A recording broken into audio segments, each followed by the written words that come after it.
Ampcharge is expanding its charging network away from its petrol stations and convenience stores. Ampcharge is the EV charging arm of Ampol, which is a petrol station, people.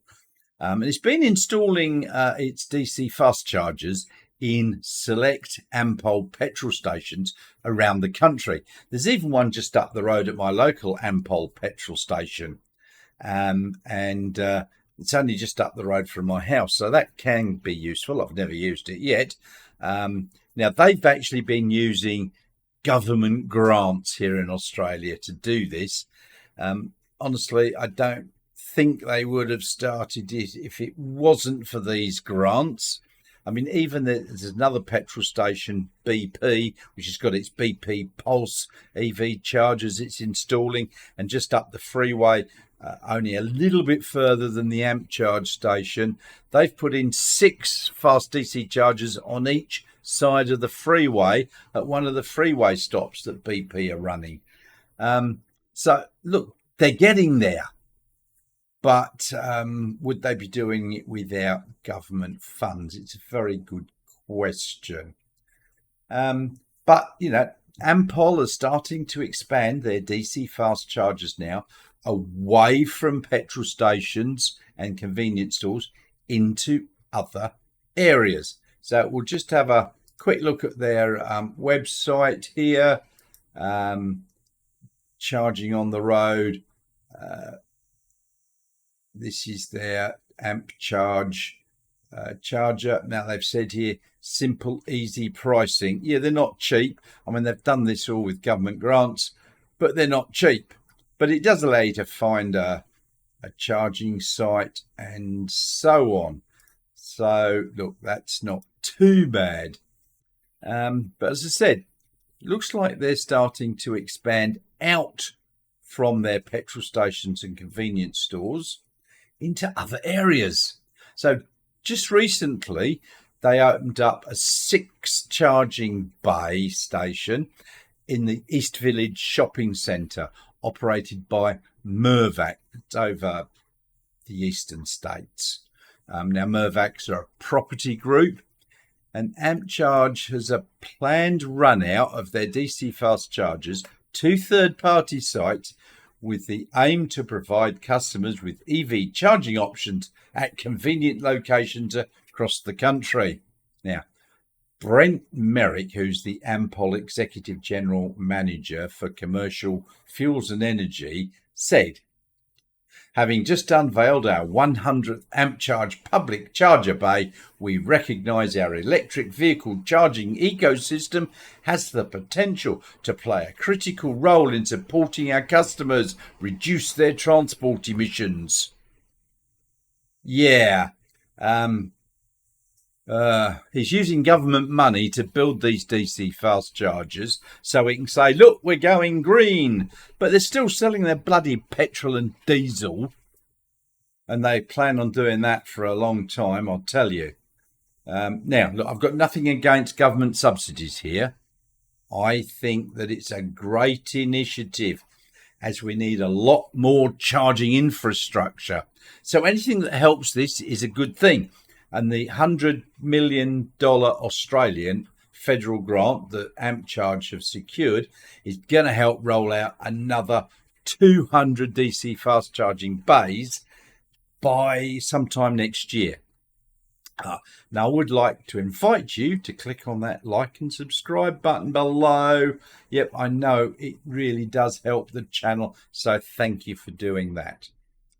Now, Ampcharge also have done a deal with Stockland. Now, that's another company that owns and runs shopping centres, including the one just down the road, where the Ampol service station is just outside with its 2 Ampol charging bays, Ampcharge charging bays. So I don't think they'll be putting any in there.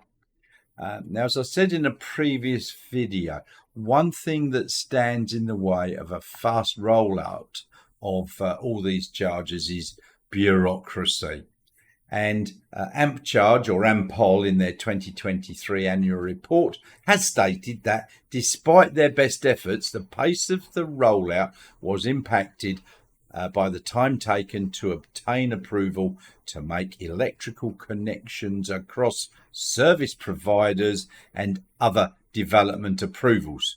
Now, I know that the WA EV network, which is actually run by our state government here in WA, also had many logistical problems in it and got in the way of a nice, smooth rollout of these chargers, with some local councils going, no, we don't want one here. They're all idiots. But I'm ever hopeful things are going to improve in this respect. That's going to enable a faster increase in the infrastructure, because it's desperately needed.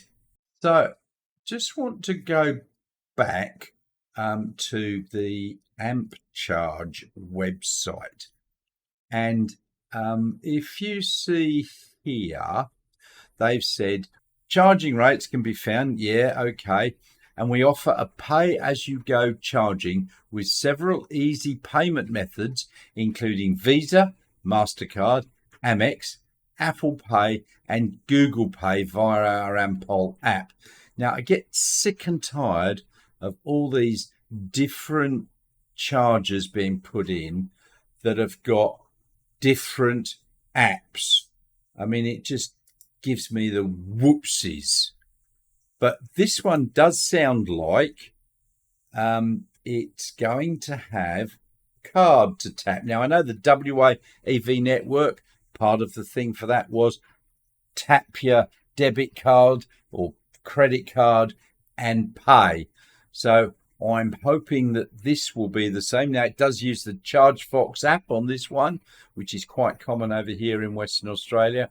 So hopefully they'll be using debit card or credit card payment systems instead of using their Ampcharge app. Oh, well, that's another story, isn't it? So what do you think about Ampcharge expanding its charging stations out to shopping centres and not building them all at their petrol stations? Yeah, let me know in the comments below. I mean, personally, I think any company that wants to put in DC fast chargers in reasonable places, there's no good sticking them out in the middle of the desert where you're not even going to see a car drive past once a week. Pointless. But where they're going to be sticking them, cars are going. So I think it's a good thing. Now, while you're down there in the comment section, don't forget, there's that like and subscribe button. Thanks very much. Please give them a click. Costs you nothing, but it does help the channel. And also down in the description section, there's a link to my Tesla referral. You're only going to get $350 off the price of your Tesla now. There's also a link to my Ko-fi page. So if you could help there, it would be wonderful. Thank you to those that have done that already. And I'll see you all very soon.